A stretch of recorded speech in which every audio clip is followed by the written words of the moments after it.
Olá pessoal, tudo bom? Dando continuidade ao nosso curso, hoje a gente vai falar de um evento importantíssimo, não só na história da América, como também na história do mundo, né? A gente vai falar sobre a Revolução Cubana. A Revolução Cubana, ela é um dos episódios quentes da Guerra Fria, né? A apostila de vocês não falam de outros episódios importantes que a gente vai posteriormente, né, naquela nossa aula de complementação fazer, que é sobre episódios como a Guerra do Vietnã, a Guerra da Coreia, tá? A Revolução Cubana, ela é importantíssima para a gente entender a dinâmica da Guerra Fria e as ações dos Estados Unidos aqui para o continente latino-americano, tá? Por quê? Primeiro, vamos traçar um histórico, tá, do que era Cuba. Cuba era uma colônia espanhola, foi, junto com o Brasil e Estados Unidos, um dos últimos países a abolir a escravidão africana negra no seu território. Era exportadora de açúcar, tal como, né, o Nordeste brasileiro, e ela teve uma independência tardia, se é que a gente pode dizer assim, né? Só em 1904, mais ou menos, ali, que Cuba se tornou independente. Como isso aconteceu, né? A gente tinha, né, alguns intelectuais que já falavam da importância da independência cubana, né? O San Martín, o argentino, é um deles, né? E que chegou aí a Cuba, né? E falar sobre a importância da independência de Cuba no contexto da América, né? No contexto da soberania dos povos. E ele vai, no primeiro momento, contar muito com o apoio dos Estados Unidos, né? Vale a gente lembrar que desde 1823 os Estados Unidos já prolifera ali a doutrina Monroe, que seria a América para os americanos, ou seja, enquanto a Europa estaria fazendo o imperialismo na África e na Ásia, os Estados Unidos estaria ali como bastião do resquício da independência da América, ou seja, expulsar, vamos dizer assim, a influência europeia aqui do continente latino-americano. E, né, por outro lado, impor o que seria o American Way of Life, né, o modo de vida americano. Cuba, né, foi alvo da chamada política de Big Stick dos Estados Unidos, né, que seria fale manso, mas mantenha sempre na sua mão um grande porrete, né, o Big Stick, o grande porrete. E quando Cuba se tornou independente, foi assinado, né, a Emenda Platt na Constituição cubana. O que seria a Emenda Platt? Seria uma cláusula que diz que, caso tivesse algum problema em Cuba, quem iria interceder seria os Estados Unidos, né? Basicamente, assim, resumindo muito, seria isso. Isso, de alguma forma, incentiva a ação a intromissão, vamos dizer assim, né, nos assuntos externos. E durante muito tempo, essa, né, foi a história de Cuba. A gente tinha, desde 1904, Cuba independente do ponto de vista político, mas muito, né, como se tivesse trocado a independência, a dependência da Espanha para os Estados Unidos. Então, a população local continuava muito fragilizada, muito pobre, trabalhando nos canaviais por um valor muito baixo. Cuba era como se fosse um grande cassino para os Estados Unidos, era um espaço de diversão, de prostituição, né? Enfim, né? Mas muito pouco se levava realmente para os cubanos. Isso começa a mudar em 59. Na verdade, um pouco antes de 59, a gente já tem, né? Se a gente voltar ali para a Guerra Fria, 1955, a gente tem a Conferência de Bandung, né, que vão falar sobre a independência dos povos e tal. E um grupo de intelectuais vai estar pensando muito nisso, né?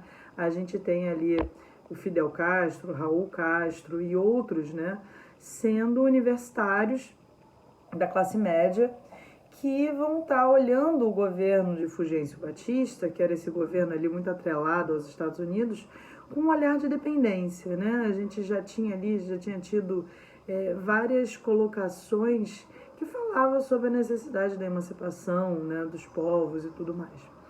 Então, em 59, né, a gente, na verdade um pouco antes de 59, a gente tem que seria um primeiro momento, né, onde esses grupos vão, né, se juntar e naquela pegada, né, da luta armada e tudo mais, vão subir Sierra Maestra, que é um monte, né, uma serra, né, como diz o mesmo nome, e vai, né, se juntar com camponeses, vai tentar combater o governo de Fulgêncio Batista no esquema de guerra de guerrilhas, que vai ficar muito popular no Vietnã, né, mas também na Coreia, no Camboja.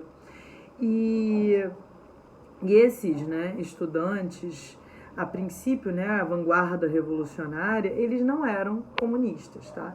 Era uma galera que era nacionalista, que estava pensando no desenvolvimento autônomo de Cuba.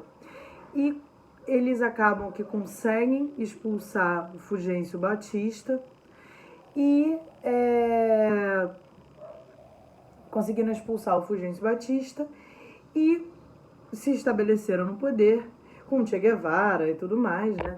E o primeiro grupo, né, com quem Fidel Castro vai falar é justamente os Estados Unidos, que não dão muita bola para Cuba, né? Inclusive, em 1961, a gente tem, né, uma tentativa de golpe financiado pelos Estados Unidos justamente com os imigrantes de Miami, né, os cubanos de Miami, Fulgêncio Batista no meio deles. Esse golpe foi fracassado, tá? Os revolucionários resistiram. Nesse contexto, Cuba ela é expulsa da OEA, a Organização dos Estados Americanos, que foi de alguma forma articulada pelo presidente JK aqui do Brasil, e restou a Cuba, né, se alinhar cada vez mais à União Soviética. Esse alinhamento, né, essa sovietização de Cuba, tem um ponto alto, que é em 1962, quando a gente tem a crise dos mísseis, né, quando Cuba, sendo parte, né, do Comecon e do Pacto de Varsóvia, né, eles acabaram recebendo mísseis soviéticos. Esses mísseis ficariam pouquíssimo tempo dos Estados Unidos e seriam um ponto de ataque frágil, né? Então os Estados Unidos resolveu colocar mísseis na Turquia, que iria atacar a União Soviética. Depois de muitas negociações, né,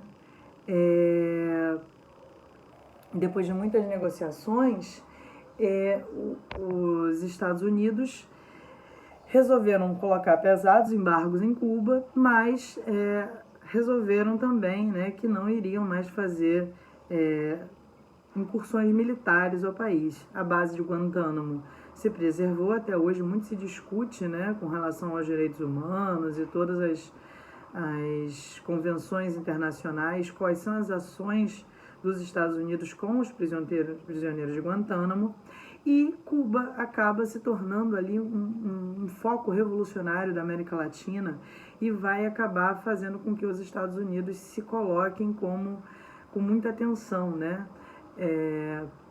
A Revolução Cubana aconteceu durante o governo Kennedy, que acabou sendo assassinado por ser considerado um governo, a um certo ponto, molenga com relação aos seus opositores, e Cuba vai passar aí durante um bom tempo, até hoje, né, sofrendo com embargo econômico. No entanto, galera, nesse momento, Cuba foi um grande foco de olhares revolucionários, né? A gente tinha ali vários artistas que foram, né, em Cuba, né, claro, aqueles que estavam exilados, né, dos países que já tinham tido golpes ou antes dos golpes militares na América Latina, foram a Cuba fazer ali o Festival de la Canción, né, que era quando se faziam canções de protesto, né, e muito, né, da cultura cubana girou em torno, né, dessa propaganda do regime. Eu vou colocar também para vocês algumas músicas, né, falando sobre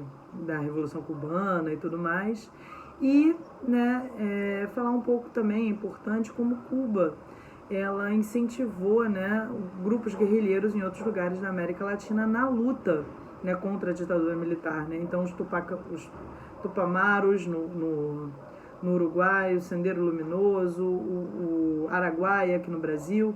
Vários desses grupos foram realmente influenciados pelo sucesso, né, que foi a Revolução Cubana no seu foco de guerrilha. E é importante também pensar o quanto Cuba, né, incomoda os Estados Unidos, né, sendo que já que ela sai, né, do que era a rota de poder dos Estados Unidos e era um lugar extremamente importante na geopolítica dos Estados Unidos, para ser um ponto soviético no meio do Atlântico. Então, por hoje é isso, pessoal. Não quero me estender muito. A gente vai se falando. Tchau, tchau.